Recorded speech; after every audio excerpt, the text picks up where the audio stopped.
I feel like you're super invested in your client's success and also seeing the transformations that happen and watching how their lives really do get better.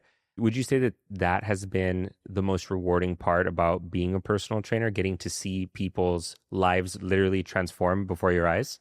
Absolutely. Yeah, definitely. So I grew up, my dad was a Baptist minister for 22 years. And I remember growing up knowing I was like, my dad helps people for a living. You know, he's definitely was the head pastor of a church, but outside of that, what a lot of ministers or other, religious officials do, they like counsel people kind of almost like a therapist, but kind of more with a religious theme to it. But I was like, oh, like my dad helps people. My dad worked at some different churches of different demographics. He worked at one that was in Los Feliz, and it was a very eclectic crowd. Everyone who identifies one way or another. And my dad was telling me about, he's counseling different types of people, like transgender people or people in the LGBTQ community.